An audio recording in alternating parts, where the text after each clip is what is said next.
Throughout the world, countless mysterious artifacts have been discovered that defy any conventional explanation. And while skeptics may insist that proof of alien visitation could only come in the form of some highly advanced technology, ancient astronaut theorists suggest even the most mundane items can serve as evidence.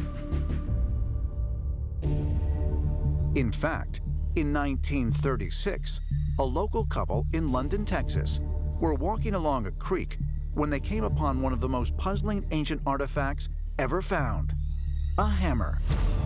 It was a prehistoric hammer, if you will, with part of the handle still in place inside some very old rock. And part of the handle actually is starting to go through a process called coalification. It's where you have inorganic material and organic material changing into coal.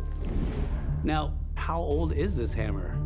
The hammer itself was found in the Travis Formation. It's a concretion of sandstone. And it usually takes about 140 million years for this to form.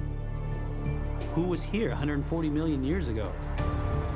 Modern-day archaeology suggests that we've only been around for about 10,000 years. So this falls into the category of out-of-place artifacts. Around the world, there are so-called out-of-place artifacts, commonly referred to as OOPArts. And those OOPArts are challenging mainstream archaeology because they do not fit into the accepted chronology of what mainstream science says. Could a 140-million-year-old hammer really have been discovered in Texas? Skeptics argue that the couple who came upon this hammer must have been mistaken about where they found it.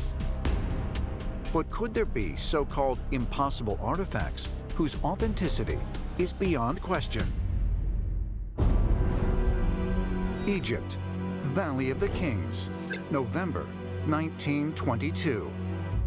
British archaeologists Howard Carter and Lord Carnarvon discover what will prove to be one of the most important finds in the history of Egyptology: the tomb of King Tutankhamun. To this day, it is considered the best preserved and most intact tomb ever discovered in the Valley of the Kings.